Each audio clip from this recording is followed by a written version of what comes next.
Journal entry हे topic आपलं चालू आहे। जर्नल म्हणजे काय, जर्नलचा जो फॉर्मॅट आहे तेही आपण समजून घेतलं व्यवस्थित। आता आपण हा पहिलाच प्रॉब्लेम सॉल्व्ह करतोय, ठीक आहे, म्हणून आपण सगळेजण सोबत प्रॉब्लेम सॉल्व्ह करू। जर्नलचा जो फॉर्मॅट आहे तो सगळ्यांना माहिती आहे, date, particular, LF, debit amount and credit amount. मग ट्रान्झॅक्शन जर्नलमध्ये कसं रेकॉर्ड करतात हे आता तुम्हाला सगळ्यांना माहिती असणं गरजेचं आहे। तर हा पहिला प्रॉब्लेम आपण व्यवस्थित सॉल्व्ह करू, समजून घ्यायचं, नाही समजलं तर विचारून घ्यायचं, ठीक आहे। Journalize the following transaction in the books of Sankalp general stores. Journalize the following transaction in the books of Sankalp general stores.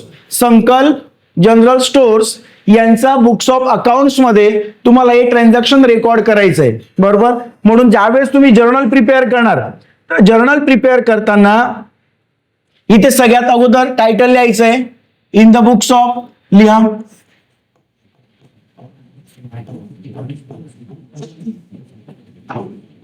In the books of संकल्प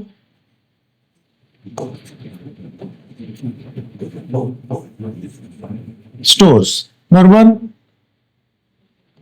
डेट, पर्टिक्युलर, LF म्हणजे लेजर फोलिओ, डेबिट अमाऊंट आणि credit amount. या पद्धतीने columns तयार करून घ्यायचे, title वगैरे व्यवस्थित लिहायचंय, ठीक आहे। याला पण मार्क असतात। समजा तुम्ही हेडिंग्स नाही टाकली, ठीक आहे, तर समजणार नाही तुम्ही बुक्स ऑफ अकाउंट्स कोणत्या फॉर्मचं मेंटेन करताय, म्हणून तुमचे मार्क पण कमी होऊन जातील। आणि रिअल मध्ये जेव्हा तुम्ही ऍज अ अकाउंटंट म्हणून काम कराल, तर जे पण तुम्ही कॅल्क्युलेशन कराल, रफ कॅल्क्युलेशन का असे ना, त्या पेजवरती तुम्ही कोणत्या फॉर्मचं अकाउंटिंग करताय किंवा रफ कॅल्क्युलेशन करताय त्या पेजवर लिहिणं गरजेचं आहे, कारण की बरेचसे पेजेस असतात। जर कॅल्क्युलेशन वरती तुम्ही शीट वरती नाव नाही लिहिलं तर मग ते सगळे मिक्स झाले तर तुम्हाला समजणार आणि नेमकं कोणत्या फॉर्मचं कॅल्क्युलेशनचा पेज कोणता आहे, ठीक आहे। म्हणून टायटल्स वगैरे टाकणं महत्वाचं आहे।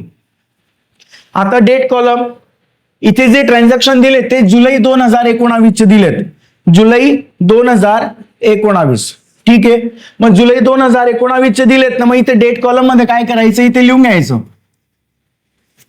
जुलै 2019, म्हणजे प्रत्येक वेळेस तुम्हाला मंथ आणि इयर लिहायची गरज राहणार नाही। जसं आपण इथे 1 लिहिलं तर याचा अर्थ 1 जुलै 2019, 2 लिहिलं तर 2 जुलै 2019, ठीक आहे। म्हणजे पुन्हा पुन्हा मंथ आणि इयर लिहिण्याची गरज नाहीये। चला आता करायची सुरुवात, लक्ष द्या। Started business with cash ₹1 lakh, stock of goods ₹50,000 and computer ₹50,000। Started business with cash ₹1 lakh, आपण 1 लाख रुपये कॅश, 50,000 चे stock of goods and 50,000 computer याच्याने आपण बिझनेस स्टार्ट केला। म्हणजे बिझनेस स्टार्ट करण्यासाठी जो ओनर आहे त्या ओनरने बिझनेसला काय काय दिलंय, 1 लाख रुपये कॅश दिलीये, 50,000चा ऑलरेडी जो स्टॉक होता आणि 50,000चं कॉम्प्युटर दिलेलं आहे। याच्यात एकूण किती अकाउंट इन्व्हॉल्व आहे, 4 अकाउंट इन्व्हॉल्व आहे। 4 अकाउंट येतील ना। स्टार्टेड बिझनेस हा शब्द आला तर स्टार्टेड आला म्हणजे एक अकाउंट फिक्स आहे, कोणतं अकाउंट, कॅपिटल अकाउंट, ठीक आहे। कॅपिटल अकाउंट म्हणजे कोणाचं अकाउंट आहे, ओनरचा अकाउंट आहे, ठीक आहे। त्याच्यानंतर बिझनेस स्टार्ट करण्यासाठी कोणकोणते ऍसेट्स आहे, सगळ्यात आधी कॅश, त्याच्यानंतर स्टॉक ऑफ गुड्स किंवा फक्त स्टॉक अकाउंट म्हटलं तरी चालेल, त्याच्यानंतर दिलंय कॉम्प्युटर अकाउंट्स। हे 4 अकाउंट येतील। ओनर अकाउंट, कॅपिटल अकाउंट हे पर्सनल अकाउंट आहे, cash account real account, stock accounts real account आणि कॉम्प्युटर अकाउंट्स रिअल अकाउंट्स। तुम्हाला अकाउंट्स आयडेंटिफाय करता आले पाहिजे, पर्सनल, रिअल, नॉमिनल, ठीक आहे। मग आता अकाउंट्स क्लासिफाय केले आपण, आता रूल अप्लाय करा। कॅपिटल अकाउंट हे पर्सनल अकाउंट आहे, पर्सनल अकाउंटचा रूल आहे काय, debit the receiver, credit the giver. Started business with cash, stock and computer, तर बिझनेसला या 3 ऍसेट्स दिल्या कोणी, ओनरने दिल्या ना, म्हणजे कॅश, स्टॉक आणि कॉम्प्युटर बिझनेसला देणारा कोण आहे? Owner. Debit the receiver, credit the giver. Owner is the giver of assets. Owner is the giver of cash, giver of stock, giver of computer. मग ओनर गिव्हर आहे म्हणून कॅपिटल अकाउंटला काय करणार? क्रेडिट करणार. मग किती अमाऊंट ते आपण नंतर बघू. Cash account, stock account, computer account हे तिघं रिअल अकाउंट आहे. तिघांना रिअल अकाउंटचा रूल अप्लाय करा. रिअल अकाउंटचा रूल काय? Debit what's come in, credit what's goes out. Started business with cash, rupees 1 lakh means rupees 1 lakh cash comes in business. 1 lakh रुपये cash व्यवसायामध्ये आली, कॅश कम्स इन म्हणून कॅश अकाउंटला debit. बरोबर. Again started business with stock of goods म्हणजे stock of goods हे सुद्धा business मध्ये आले, कम्स इन म्हणून स्टॉक अकाउंटला पण डेबिट करणार. आणि कॉम्प्युटर 50,000चं ते सुद्धा बिझनेस मध्ये आलंय. Debit what come in, credit what goes out म्हणून कॉम्प्युटर अकाउंटलाही काय करणार? डेबिट करणार. म्हणजे ज्या ज्या ऍसेट्स बिझनेस मध्ये आल्या आहेत त्याला आपण डेबिट करू. Debit what comes in. आणि ओनर गिव्हर आहे म्हणून कॅपिटल अकाउंटला काय करणार? क्रेडिट करणार. मग याच्यामध्ये बघा 3 अकाउंट डेबिट आणि 1 अकाउंट क्रेडिट आहे. मग अकाउंट किती डेबिट आहे आणि किती क्रेडिट आहे हे महत्वाचं नाहीये. फक्त जर्नल रेकॉर्ड करताना आपला रूल काय आहे की जे पण अकाउंट डेबिट असतील त्याची नोंद आधी करा, नंतर क्रेडिट अकाउंटची नोंद करा. मग इथे 3 अकाउंट डेबिट आहे, कॅश, स्टॉक आणि कॉम्प्युटर. ते तिघ अकाउंट्स आधी रेकॉर्ड करावे लागतील. म्हणजे जर्नल मध्ये लिहिताना आधी cash account, stock account, computer account लिहावं लागेल आणि त्याच्यानंतर काय लिहिणार? Capital account. बरोबर. मग आता हे डेबिट 3 अकाउंट आहे, मग यांचा क्रम चेंज झाला तरी काही फरक पडत नाही. म्हणजे आधी तुम्ही कॉम्प्युटर लिहिलं नंतर कॅश लिहिलं तर त्याचा काही फरक पडत नाही. फक्त तिघ अकाउंट डेबिट आहे तर डेबिट आधी लिहिणं गरजेचं आहे. येते लक्षात? मग आता याची नोंद जर्नल मध्ये कशी करणार? तारीख काय दिली आहे? 1 तारीख दिली आहे. तिघे ऍसेट्सला आपण डेबिट केलंय. मग याची नोंद बघा कशी करणार? अगोदर तारीख लिहून आपण 1. मग इथे कॅश अकाउंटला डेबिट केलंय. लिहित चला माझ्या सोबत तुम्ही पण. कॅश अकाउंट डेबिट लिहा. लिहिण्याची स्पीड वाढवा. ठीक आहे. माझ्या सोबत तुम्ही पण लिहिलं पाहिजे. Cash account debit. कॅशला डेबिट केलंय किती रुपये? रुपीज 1 लाख. 1 लाख रुपये कॅश बिझनेस मध्ये आली म्हणून डेबिट कॉलम मध्ये लिहायचंय रुपीज 1 लाख. स्टॉक अकाउंटला डेबिट. स्टॉक ऑफ गुड्स लिहिलं तरी चालेल. Stock of goods account debit. Stock of goods किती आहे? 50,000 आहे का? 50,000. नंतर कॉम्प्युटर अकाउंट डेबिट.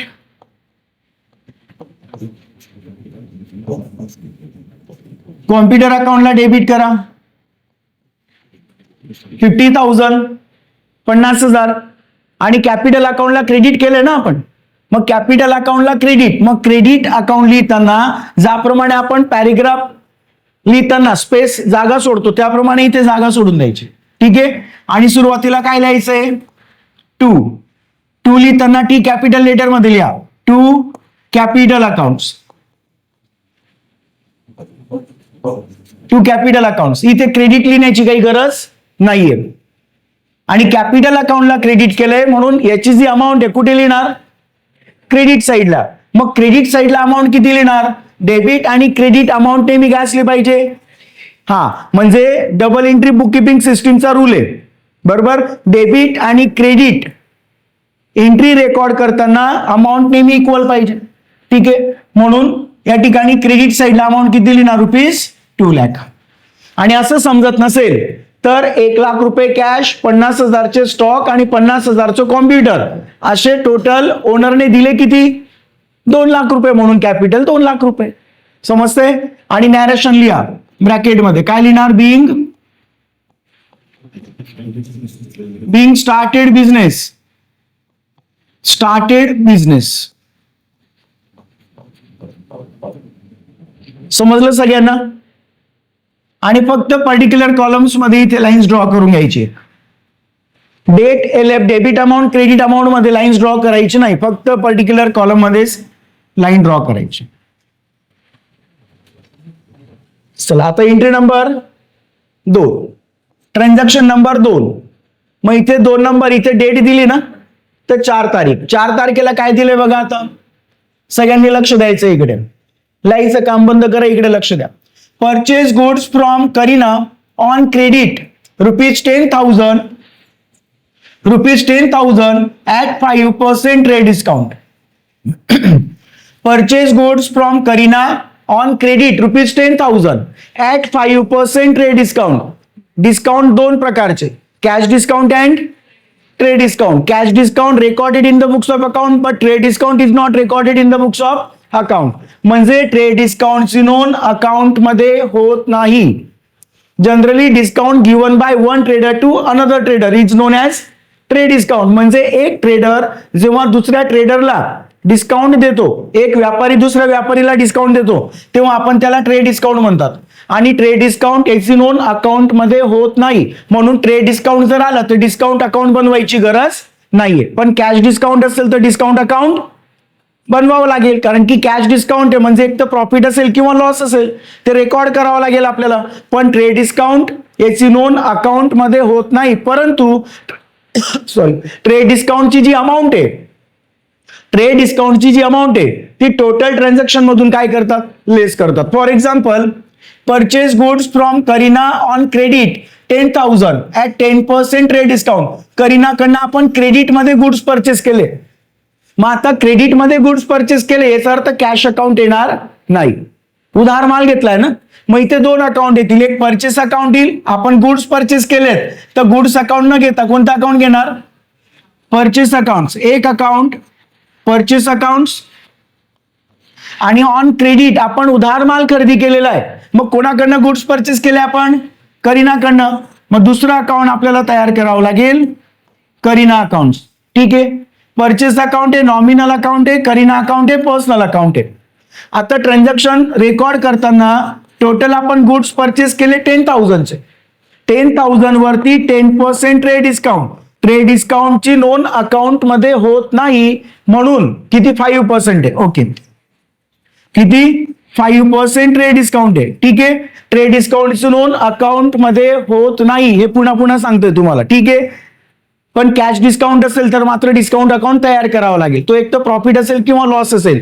पण ट्रेड डिस्काउंट याची नोंद जरी अकाउंट मध्ये होत नसली तरी सुद्धा 5% जे ट्रेड डिस्काउंट आहे ते टोटल ट्रान्झॅक्शन अमाऊंट मधून वजा करून घ्यायचं. म्हणजे 10,000 मधून 5%. 10,000चा 1% किती येईल, 1,000. 10,000चा 1% 1,000. तर 5%साठी ₹500. तर 500 इथून वजा होऊन जातील डिस्काउंटचे. याची नोंद होणार नाही. एंट्री कितीची करणार, फक्त 9,500 ची. समजलं. मग इथे 9,500. एक तर परचेस अकाउंट, नॉमिनल अकाउंट.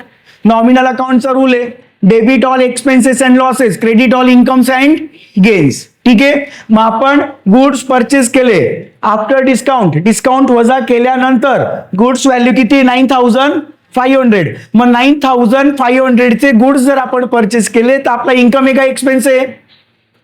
अरे 9,500 चे आपण गुड्स परचेस केले, आपण माल खरेदी केलाय, आपला इन्कम आहे का एक्सपेन्स आहे, एक्सपेन्स आहे ना, खर्च झाले ना आपले 9,500. मग 9,500 एक्सपेन्स आहे, एक्सपेन्स आहे म्हणून नॉमिनल अकाउंटचा रूल प्रमाणे परचेस अकाउंटला काय करणार, डेबिट करणार 9,500 ने. आणि Kareena account personal account, debit the receiver, credit the giver.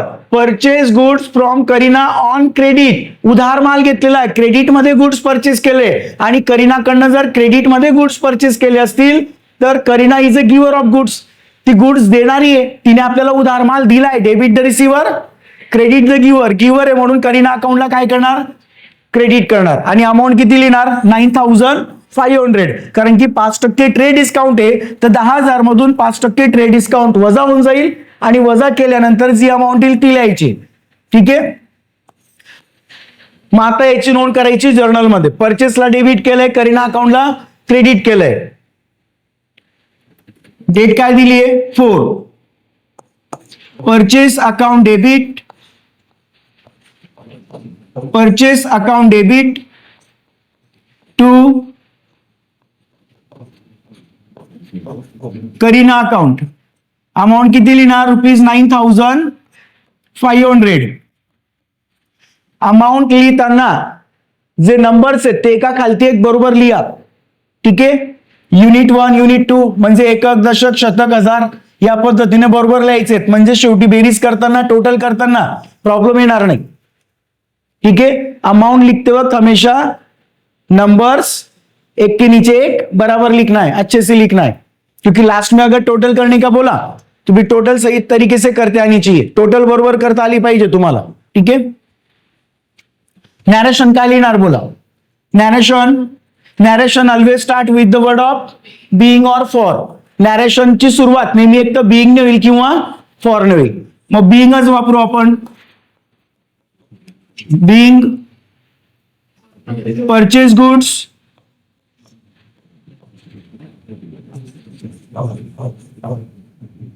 From Kareena at 5% TD। TD म्हणजे ट्रेड डिस्काउंट, बरोबर। TD म्हणजे काय, ट्रेड डिस्काउंट।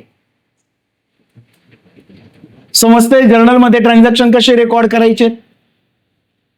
ठीक आहे, याचा काय लक्षात ठेवणार, ट्रेड डिस्काउंट। पुन्हा एकदा रिपीट करतो, जर ट्रेड डिस्काउंट असेल तर डिस्काउंट अकाउंट तयार करायचं नाही।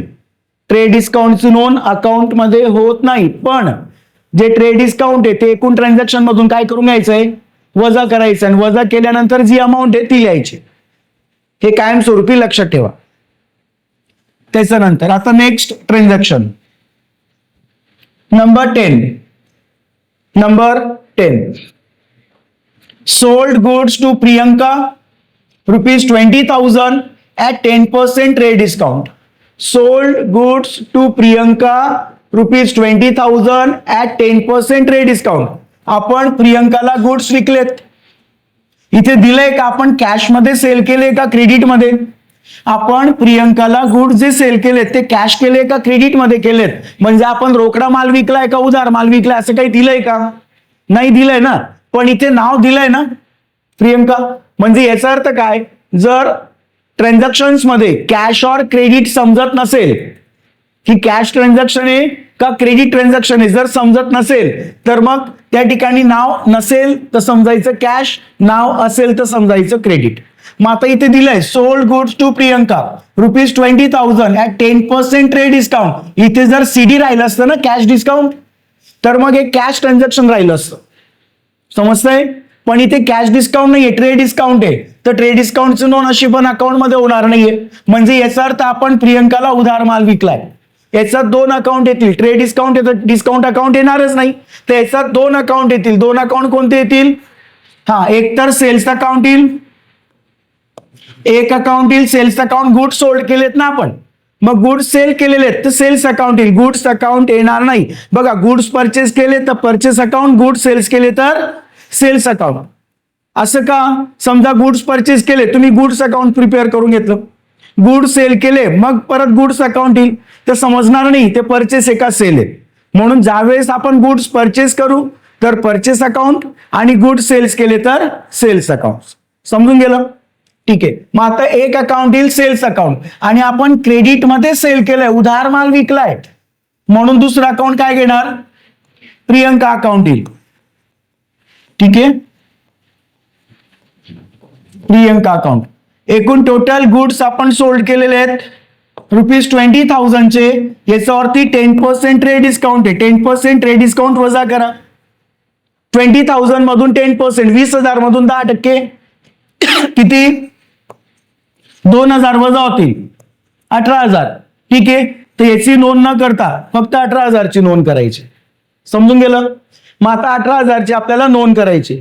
सेल्स अकाउंट आहे, नॉमिनल अकाउंट आहे, प्रियंका अकाउंट आहे, पर्सनल अकाउंट आहे। Sales account, nominal account, nominal अकाउंटचा रूल काय आहे, expense losses debit, income profit credit, debit all expenses and losses, credit all incomes and gains, बरोबर। मग आपण इथे 18,000 चे गुड्स सेल केलेत, आपण 18,000 चा माल विकलाय, मग 18,000 चा माल विकलाय सर, तर 18,000 रुपये आपला इन्कम आहे का एक्सपेन्स आहे, इन्कम आहे ना, इन्कम आहे, म्हणून काय करणार, सेल्स अकाउंटला क्रेडिट करणार, करेक्ट आहे।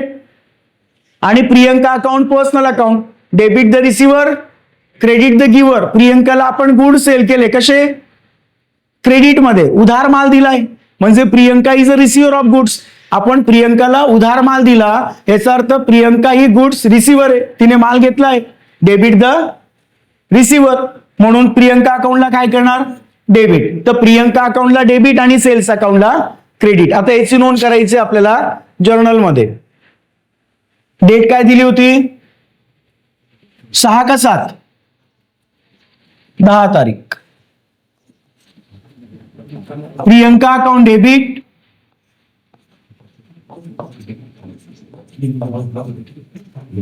Priyanka account debit to sales account. किती रुपये, ₹18,000. मग 18,000 कसं कॅल्क्युलेशन झालं समजतंय सगळ्यांना. ट्रेड डिस्काउंट आहे, ट्रेड डिस्काउंट असेल तर डिस्काउंट अकाउंट तयार करायचं नाही, क्लिअर. पण एकूण अमाऊंट मधून ट्रेड डिस्काउंट काय करायचं आहे, मायनस करायचं. नॅरेशन लिहा. नॅरेशन काय लिहिणार, being good sold to Priyanka at 10% TD. Narration पूर्ण लिहायचंय, ठीक आहे.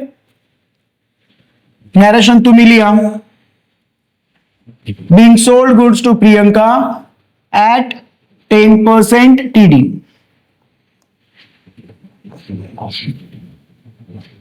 चला नेक्स्ट नंबर 13. आता नंबर 13 ट्रान्झॅक्शन काय दिलंय बघा. Paid into State bank of India 50,000. Paid into State bank of India 50,000. Paid म्हणजे दिले, स्टेट बँक ऑफ इंडियाला 50,000 रुपये दिले, याचाच अर्थ स्टेट बँक ऑफ इंडियाच्या अकाउंटला 50,000 रुपये डिपॉझिट केले, ठीक आहे. Paid into State bank of India 50,000. State bank of इंडियाला 50,000 रुपये डिपॉझिट केले. याच्यात मी दोन अकाउंट आहे, एक तर 50,000 रुपये डिपॉझिट केले ना, म्हणजे कॅश आपल्याकडनं गेली, तर एक अकाउंट काय येईल, कॅश अकाउंट. आणि कॅश कुठे पेड केली तुम्ही, कुठे डिपॉझिट केले, स्टेट बँक ऑफ इंडिया मध्ये, म्हणून सेकंड अकाउंट काय येईल, state bank of India account, SBI account, ठीक आहे. Cash account, real account, SBI account, personal account. Paid into State bank of India, state bank of इंडियाला deposit केले. State bank of इंडियाला जर पैसे डिपॉझिट केले, 50,000 रुपये डिपॉझिट केले, तर state bank of India is a receiver of cash और गिव्हर ऑफ कॅश. रिसिव्हर. आपण जर बँकेत गेलो 50,000 रुपये कॅश डिपॉझिट केले, बरोबर, विचार करा, ऍक्च्युअली विचार करा, बँकेत आपण 50,000 रुपये डिपॉझिट केले, तर बँक इज अ रिसिव्हर और गिव्हर, रिसिव्हर. बँक पैसे घेणारी आहे, रिसिव्हर आहे, म्हणून बँक अकाउंटला काय करणार, डेबिट, डेबिट द रिसिव्हर. आणि cash account, real account, real अकाउंटचा रूल काय आहे, debit what's come in, credit what's goes out. 50,000 cash paid to SBI. State bank of इंडियाला 50,000 रुपये डिपॉझिट केले, म्हणजे कॅश आपल्याकडनं गेली, cash goes out. So cash अकाउंटला काय करणार, क्रेडिट करणार. आता याची एंट्री करा जर्नल मध्ये. इथे SBI अकाउंटला डेबिट केलं आणि कॅश अकाउंटला क्रेडिट केलं, ठीक आहे. डेट काय दिली, number 13. State bank of India account debit,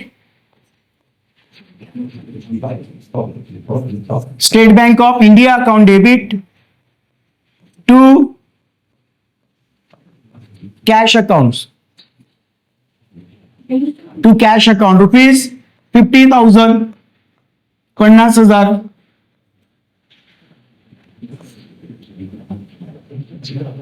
narration काय लिहिणार,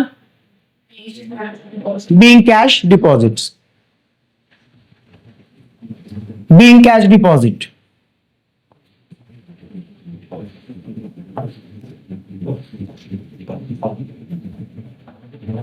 चला नेक्स्ट नंबर 15. आता 15 नंबर जे ट्रान्झॅक्शन दिलंय व्यवस्थित समजून घ्या. Goods worth ₹2,000 lost by theft. Goods worth ₹2,000 lost by theft म्हणजे याचा अर्थ काय की 2,000 रुपये किमतीचा माल, वर्थ म्हणजे किंमत, वर्थ म्हणजे किंमत. गुड्स वर्थ ₹2,000 लॉस्ट बाय थिप याचा अर्थ 2,000 रुपये किमतीचा माल चोरीला गेला, बरोबर. आता 2,000 रुपये किमतीचा माल चोरीला गेला, मग इथे लॉस बाय थिप अकाउंट तयार केलं तरी चालेल. Loss by thief accounts. आणि दुसरं अकाउंट कोणतं तयार करणार सांगा बरं. हा, कॅश अकाउंट कसं काय. विचार कर, आपल्या दुकानातनं माल चोरीला गेला, 2000चा माल चोरीला गेला, तिथे कॅश अकाउंट कसं काय येईल. गुड्स अकाउंट ना. पण गुड्स अकाउंट म्हणजे नेमकं काय. हा, स्टॉक अकाउंट घेतलं तरी चालेल, नाहीतर मग काय करायचंय, परचेस अकाउंट घ्यायचंय. मग आता परचेस अकाउंट का घेणार, कारण की 2000 रुपये किमतीचा जो माल चोरीला गेला, 2000 रुपये किमतीचे जे गुड्स लॉस्ट झाले बाय थीप, तो माल कोणता होता, जो आपण परचेस केला होता. बरोबर. मग इथे स्टॉक अकाउंट घेतलं तरी चालेल किंवा परचेस अकाउंट घ्यायचंय. कोणतं अकाउंट, परचेस अकाउंट. ठीक आहे. मग इथे दोन अकाउंट येतील, एक loss by theft account, lost by thief accounts, आणि दुसरं येईल परचेस अकाउंट्स. परचेस अकाउंट्स आपण का घेतलं समजलं का तुम्हाला. कारण की जे गुड्स चोरीला गेले ते आपण काय केले होते, परचेस केले होते ना. म्हणजे परचेस म्हणजे काय, एक प्रकारे हा स्टॉक आहे. बरोबर. परचेस म्हणजे आपल्या दुकानातला स्टॉक आहे, की जो माल आपण खरेदी केला होता तो आपल्या दुकानामध्ये होता, स्टॉक होता. पण मग स्टॉक अकाउंट तुम्ही कसं काय तयार करणार. आपल्याकडे एक तर परचेस अकाउंट आहे, एक तर सेल्स अकाउंट आहे. मग आपल्या दुकानात स्टॉक केव्हा इन्क्रीज होतो, जेव्हा आपण परचेस करतो. मग माल चोरीला गेला तर स्टॉक डिक्रीज झाला, रिड्यूस झाला, पण सेल तर येणार नाही, माल विकलेला तर नाहीये. मग त्या ठिकाणी काय करायचंय, परचेस अकाउंट घ्यायचंय, तेवढ्याने परचेस कमी होऊन जाईल. ठीक आहे. तर loss by thief accounts nominal accounts. ठीक आहे. आणि परचेस अकाउंट हे बी काय आहे, नॉमिनल अकाउंट आहे. ठीक आहे. पण याला जर आपण कन्सिडर स्टॉक केलं ते रिअल अकाउंट येईल. कोणतं अकाउंट येईल, रिअल अकाउंट येईल. मग आता बघा, लॉस्ट बाय थीप, माल चोरीला गेला. Nominal account, debit all expenses and losses, credit all incomes and gains. मग आता 2000 रुपये किमतीचा माल चोरीला गेला तर 2000 रुपये आपला लॉस आहे. लॉस आहे म्हणून काय करणार, नॉमिनल रूल प्रमाणे डेबिट करणार. नॉमिनल अकाउंटचा रूल प्रमाणे काय करणार, डेबिट करणार. ठीक आहे. मग आता परचेस अकाउंटला नॉमिनल अकाउंट जर कन्सिडर केलं तर तुम्हाला रूल अप्लाय नाही करता येणार. इथे रूल अप्लाय करता येणार नाही. मग आता इथे काय करा, इथे लिहिताना आपण परचेस लिहिलंय, पण जो माल आपला चोरीला गेला तो आपल्या दुकानातला स्टॉक होता, म्हणजे real account. Debit what come in, credit what goes out. 2000 रुपये किमतीचा माल चोरीला गेला म्हणजे 2000चे गुड्स आपल्या दुकानातनं गेले. Debit what come in, credit what goes out. म्हणून इथे क्रेडिट करावं लागेल. समजतंय. पण लिहिताना काय लिहिणार, परचेस अकाउंट लिहायचं. समजलं. कन्सिडर करायचं स्टॉक, पण लिहिताना परचेस अकाउंट. असं का, कारण की स्टॉक अकाउंट आपल्याकडे रुटीन मध्ये नाहीये, म्हणून तिथे परचेस अकाउंट घेतलं तरी चालेल, किंवा नसेल समजत तर स्टॉक अकाउंट घेतलं तरी चालेल. मग लॉस्ट बाय थीप अकाउंट्स आणि purchase account. Loss by thief अकाउंटला डेबिट आणि परचेस अकाउंटला क्रेडिट. याची नोंद करा जर्नल मध्ये. डेट काय दिली आहे, 15. Lost by theft account debit. Loss by theft account debit to purchase accounts. Purchase account इथे ब्रॅकेट मध्ये तुमच्या माहितीसाठी तुम्ही लिहून घ्या स्टॉक. बरोबर, म्हणजे तुम्हाला समजेल. बरोबर. किती रुपये, रुपीज 2000. रुपीज 2000. नॅरेशन काय लिहिणार बोला, Bing goods lost by thief.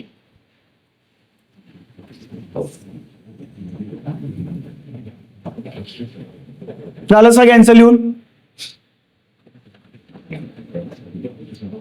Goods withdraw bye owner for personal use, त्यावेळेस पण परचेस अकाउंट घ्यायचंय. ठीक आहे. म्हणजे ज्यावेळेस गुड्स लॉस्ट होईल आपलं त्यावेळेस कोणतं अकाउंट घेणार, नेहमी परचेस अकाउंट. पण कन्सिडर काय करायचं, स्टॉक. इथे ते मॉडर्न अप्रोचचे रूल अप्लाय होतील ते नंतर, कारण की आपल्याला अजून मॉडर्न अप्रोच माहिती नाहीये. मग एकदा मॉडर्न अप्रोच आपण बघितलं, classification of account as per modern approach, आणि त्याचे रूल्स एकदा त्याची प्रॅक्टिस केली तर तुम्हाला ऑटोमॅटिक समजून जाईल. ते आपण नंतर क्लिअर करू. चला number 18, paid for rent ₹4,000, paid for rent ₹4,000 म्हणजे 4,000 रुपये आपण रेंट पेड केलेलं आहे. पेड फॉर रेंट ₹4,000 याच्यात दोन अकाउंट येतील. एक आपण काय पेड केलंय, रेंट, आणि रेंट म्हणून आपण किती रुपये दिले, 4,000 रुपये. म्हणजे कॅश ट्रान्झॅक्शन आहे ना, पेड केलेत ना. मग दुसरं अकाउंट कोणतं येईल, cash account. Rent account nominal, cash account real. Rent account nominal account, debit all expenses and losses, credit all incomes and gains. मग आपण इथे 4,000 रुपये रेंट पेड केलेलं आहे. इन्कम आहे का एक्सपेन्स आहे, आपण 4,000 रुपये रेंट दिलं म्हणजे आपला इन्कम आहे का एक्सपेन्स आहे, एक्सपेन्स आहे, खर्च झाले ना. म्हणून रेंट अकाउंटला काय करणार, डेबिट करणार. आणि cash account real account, debit what come in, credit what goes out. आपण 4,000 पेड केले म्हणजे 4,000 कॅश आपल्याकडनं गेली, कॅश गोज आउट. म्हणून कॅश अकाउंटला काय करणार, क्रेडिट करणार. म्हणजे एंट्री करावी लागेल काय, रेंट अकाउंटला डेबिट आणि कॅश अकाउंटला क्रेडिट. किती रुपये, ₹4,000. 18 तारीख. 18 rent account debit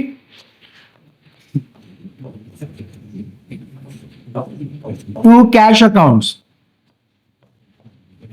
₹4,000.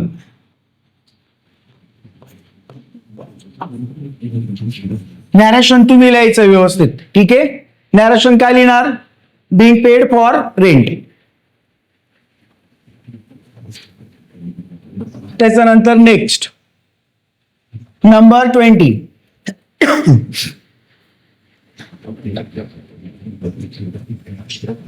Adjustment number 20. सगळ्यांनी लक्ष द्यायचंय.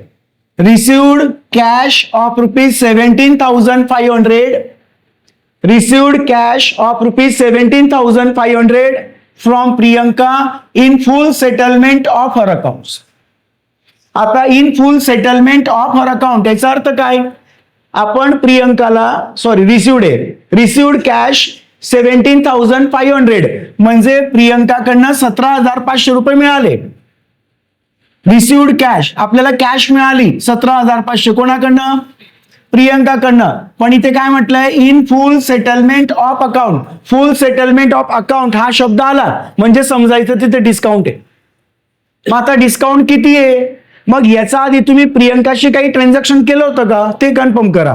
मग याचा आधी तुम्ही प्रियंकाला माल विकला होता कुठे, नंबर 10. तुम्ही प्रियंकाला माल कितीचा विकला होता, 20,000चा. मग आता 20,000 रुपयाचा माल तुम्ही प्रियंकाला विकला होता, पण 10% ट्रेड डिस्काउंट आहे ना.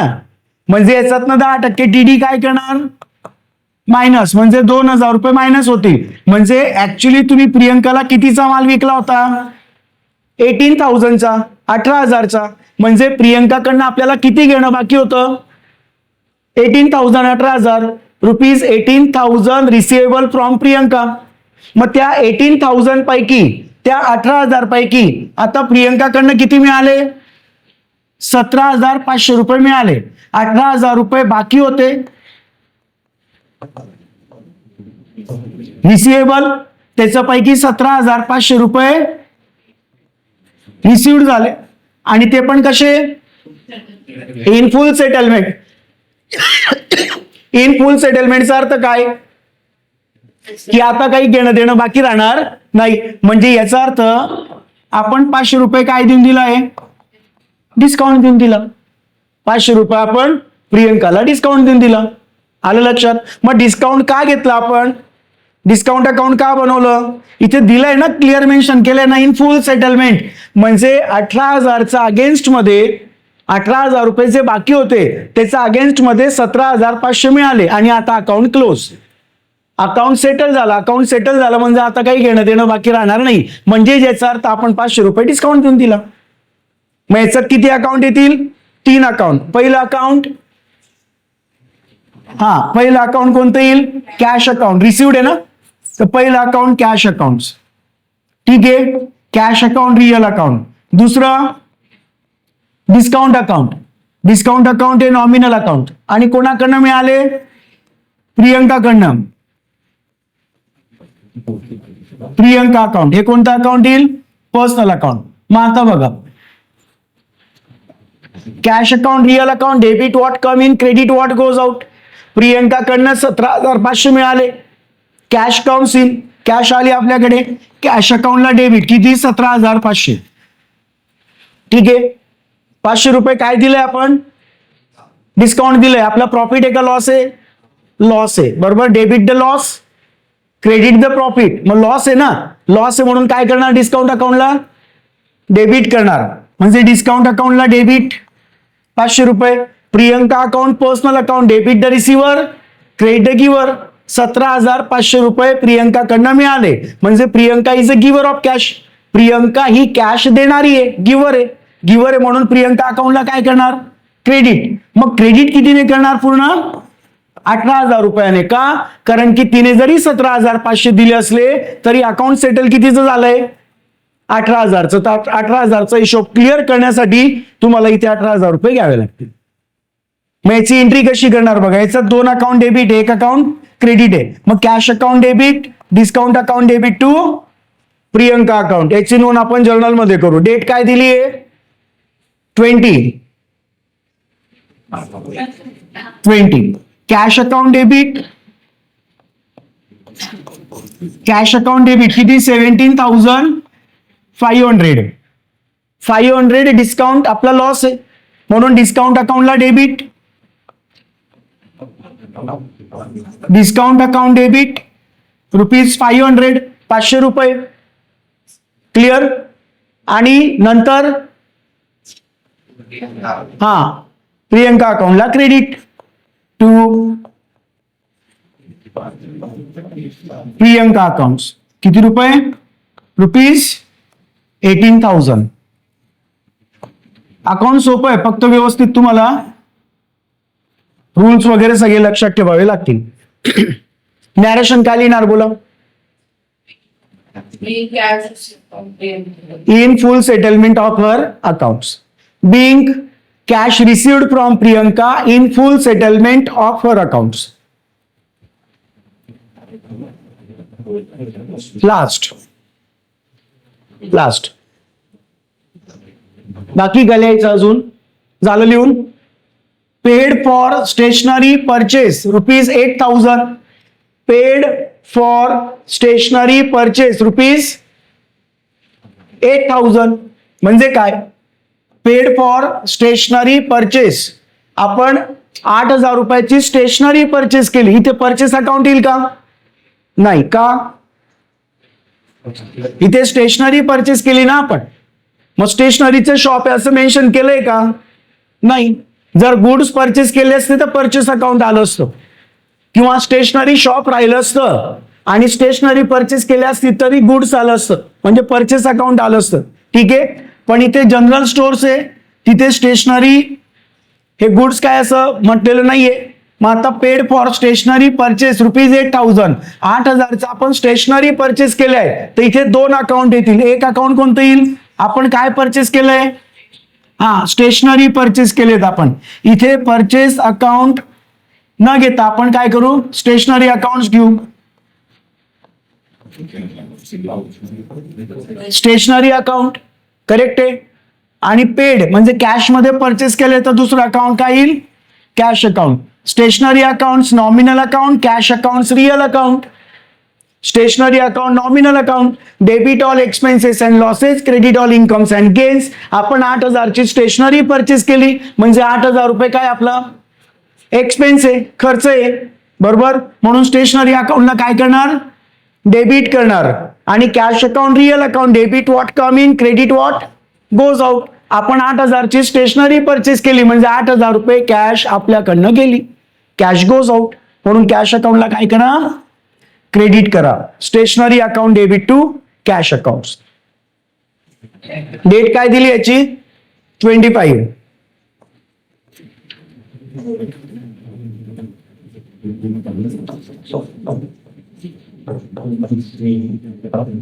Stationery account debit to cash accounts ₹8,000.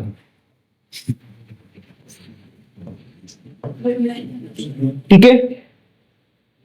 झाले सगळे ट्रान्झॅक्शन रेकॉर्ड करून.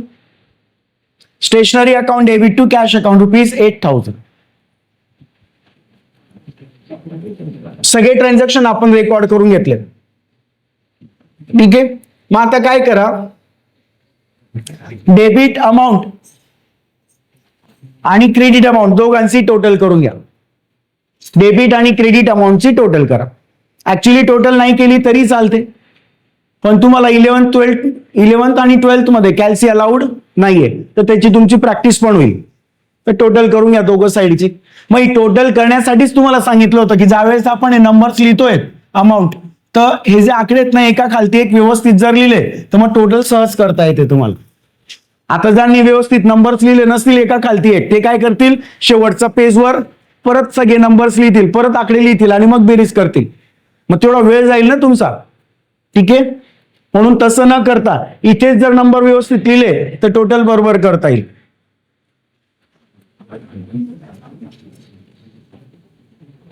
करा दोघं साईडची टोटल करा. दोघं साईडची टोटल ही नेहमी इक्वल यायला पाहिजे. समजतंय? जर्नलची जेवढी प्रॅक्टिस करता येईल तितकी प्रॅक्टिस करा. ठीक आहे. बाकीचे अकाउंटचे टॉपिक ऑटोमॅटिक तुम्हाला जमतील.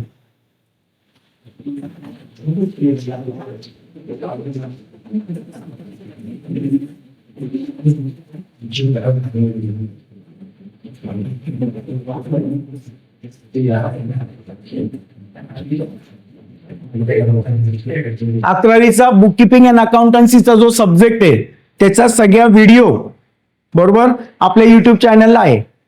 मॅक अकॅडमी म्हणून युट्यूब चॅनल आहे, त्याला आहे. जर तुम्ही व्हिडिओ बघत असाल तर व्हिडिओला लाईक करा, सबस्क्राईब करा आणि युट्यूब चॅनलला प्लेलिस्ट दिली 11वीची, तर त्या ठिकाणी 11वीचे सगळे लेक्चर्स तुम्ही पाहू शकतात आणि अभ्यास करू शकतात.